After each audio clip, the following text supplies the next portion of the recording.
RSS की शाखा मुस्लिम राष्ट्रीय मंच की तरफ से माननीय डॉक्टर इंद्रेश कुमार जी मार्गदर्शक मुस्लिम राष्ट्रीय मंच अखिल भारतीय कार्यकारिणी सदस्य आरएसएस के जन्म दिवस पर सद्भावना मंच का कार्यक्रम जेके पब्लिक स्कूल धतिया फतेहगंज पश्चिमी में किया गया। मुख्य अतिथि माननीय ठाकुर रजा रईस केंद्रीय अधिकारी MRM ने कहा, 125 करोड़ लोगों का सम्मान करना सीखो। ठाकुर राजा रईस ने मीडिया के तमाम सवालों का जवाब दिया, जिसमें बेटियों का सम्मान करना और शिक्षा को बढ़ोतरी देने की बात की और सभी का सम्मान करने की बात कही। वही कार्यक्रम की शुरुआत सभी को शॉल उड़ाकर की। माननीय हाजी जहीर अहमद उर्दू अकादमी भाषा मंत्रालय उत्तर प्रदेश सरकार ने कार्यक्रम की अध्यक्षता करते हुए सरकार की नीतियों को जनता के बीच संबोधित किया। अनीस अंसारी महानगर अध्यक्ष अल्पसंख्यक मोर्चा भारतीय जनता पार्टी ने कहा कि किसी को घबराने की जरूरत नहीं है, सभी को ये सरकार एक समान लेकर चलती है। कार्यक्रम में अख्तर खान जिला संयोजक मुस्लिम राष्ट्रीय मंच बरेली, हाजी जहीर अहमद उत्तर प्रदेश सरकार, अनीस अंसारी महानगर अध्यक्ष अल्पसंख्यक मोर्चा बरेली, इस्लाम सुल्तानी प्रदेश संयोजक गौ सेवा प्रकोष्ठ स्कूल समिति अध्यक्ष छेदालाल गंगवार जी, हिसामुद्दीन जी, भूरे नेताजी आहिद रजा जी, अधिवक्ता खुर्शीद रजा खान, प्रिंसिपल सालिम शेख जी, यूसुफ खान जी व तमाम स्कूल स्टाफ मौजूद रहा। सर, आज के कार्यक्रम में रखा गया है, उसका क्या उद्देश्य है, किस मकसद के तहत कार्यक्रम रखा गया है? ऐसा है, मुस्लिम राष्ट्रीय मंच के संरक्षक हैं और आरएसएस राष्ट्रीय स्वयंसेवक संघ के केंद्रीय अधिकारी हैं परम पूज्य श्री डॉक्टर इंद्रेश जी, जो हमारे गुरु भी हैं, संरक्षक भी हैं। संस्था के हम लोगों ने थोड़ा जन्मदिन मनाया है, जो अभी शनिदेव के मंदिर भी जाएंगे और जो नंदी हैं, गाय हैं, उनको हरा चारा देंगे, आवारा कुकुर को जो है उनको दूध देंगे, यही करेंगे, सब करके जाएंगे।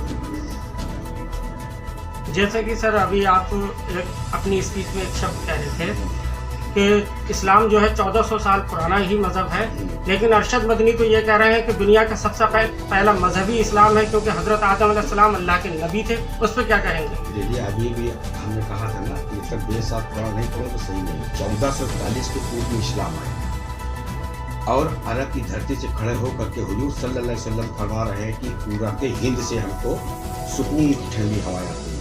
कौन सी आती थी, कौन सी सुकून मिलता था? हिंदू संस्कृति, हिंदू सभ्यता, हिंदू साइंस, यही तो आती थी, तभी तो उन्होंने कहा। इसलिए वो यहाँ पर लेकर के आए और उनके व्यवहार का कारण केरल के पहले राजा ने उनको एक मस्जिद दी, जो केरल में पहली मस्जिद बनी। इसलिए इस सत्य को आप दबा नहीं सकते। मदनी साहब के बयान की मैं पूरा खंडन करता हूँ, विरोध करता हूँ पूरी तरीके से कि उनको इस्लाम का ज्ञान नहीं। अगर इस्लाम का ज्ञान होता तो हिंदू मुसलमान के बीच में सामंजस्य कभी बैठ ही नहीं सकता, इन लोगों की वजह से कभी हो ही नहीं सकता। मैं लिख के दे सकता हूँ, पूरे देश में मुगल आए, एक अभियान चलाया, मनुष्य के साथ साथ मंदिर तोड़ो, यह अभियान चला और पूरे देश में लाखों मंदिर तोड़े गए। एक भी मुस्लिम इसकी बात नहीं रखता है, ना कोई राष्ट्रीय बहस हुई, ना पार्लियामेंट में बहस हुई। तो कहीं ना कहीं तो संदिग्ध ही है ना। ये कौन कह सकता कि मैं श्रेष्ठ, बाकी कुछ मैं उत्तम, आप कुछ नहीं, इतना तो हो ही नहीं सकता ना। 26 वो आया, इसको कहते जैन धर्म आया, बौद्ध आया, 500 वर्ष पहले इसको क्या कहते गुरु नानक, सिखों का आया। तो आप 1441 के पूर्व के हैं, इस सत्य को नहीं आप दबा सकते, ये मैं गारंटी से कह सकता हूँ। एक सवाल यह है सर, अभी आप शिक्षा पे बोल रहे थे, सरकार ने अल्पसंख्यकों का बजट काट दिया गया, मदरसा टीचरों को जो है वो तनख्वाहें नहीं मिल रही है, मदरसों को आतंकवाद का अड्डा बताया जा रहा है। इस पर इस तरह से कैसे मुसलमानों का डेवलप होगा? दुनिया की कोई भी शक्तिशाली महिला एक मुसलमान नहीं पैदा कर सकती। बात आप साफ सुन लीजिए, एक्सपर्ट है, क्योंकि मुसलमान हम यही बने, समझ आप ही सब्जेक्ट है, मुसलमान हम यही बने जब तक कि सवाल मेरा सर शिक्षा पे है। आप शिक्षा ही पे, आप शिक्षा ही तो बोल रहे हैं। अभी हम बोल नहीं रहे कि शिक्षा समाज तथा राष्ट्र को वैभवशाली बनाने के लिए भाग रेखा के रूप में काम करती है, जो हुजूर सल्लल्लाहु अलैहि वसल्लम ने सूरा इकरा उतारा, इकरा को आपने ठुकराया और आप अपनी शिक्षा पे तो मुकम्मल है, दूसरे की शिक्षा बेकार है। सर सवाल ये है कि जो मदरसा टीचर एक साल से पढ़ा रहे हैं मदरसों में, उनको तनख्वाहें देने के बजाय और मदरसों का जो है सर्वे कराया जा रहा है,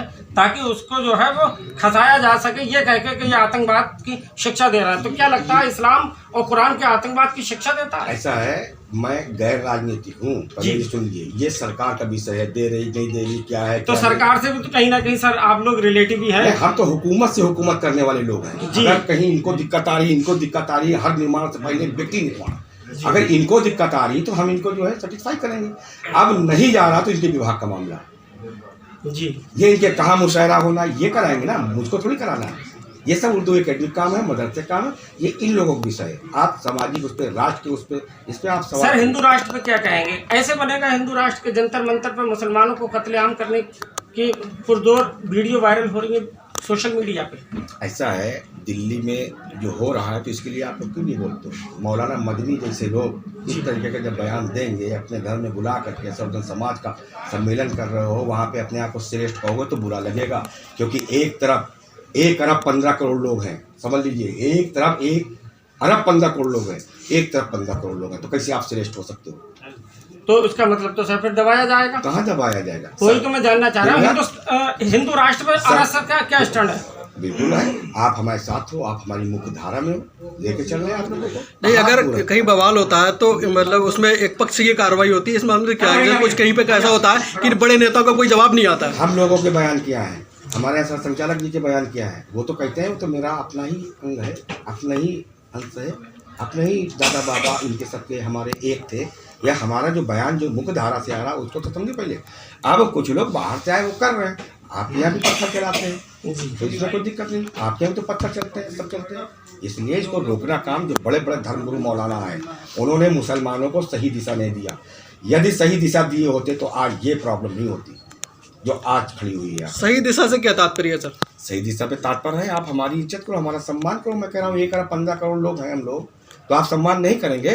सम्मान तो सबके लिए है, छोटा हो या बड़ा हो, सम्मान तो सम्मानित सब व्यक्ति है, लेकिन स्पेशली किस? मैंने अभी मुसलमानों के बीच में क्या कहा था आप सुने नहीं कि हिंदू सार्वभौमिक मातृ भाव का उपदेश देता है, सभी से प्रेम करो, किसी से घृणा मत करो। ये घृणा क्यों हो रही? मदनी साहब को ऐसा कहना चाहिए कि हम ही श्रेष्ठ बाकी सब। एक आखिरी सवाल सर मेरी तरफ से कि संघ प्रमुख श्री मोहन भागवत जी ये कहते हैं कि हम मुसलमानों को गले लगाएंगे, फिर नीचे स्तर से इतनी खतरनाक जो स्पीचें आती हैं, क्या भागवत जी का या मोदी जी का उन लोगों पे कोई डर खौफ नहीं है? देखिए वो हमारे लोग नहीं है, फिर किसके लोग? हम पर कार्रवाई क्यों नहीं हमारे होती? लोग वो नहीं है, हमारे लोग नहीं है। जो आपके अपने हैं, जो धर्मगुरु हैं, जो बने हैं, वो कहीं ना कहीं सीधे टारगेट कर रहे हैं।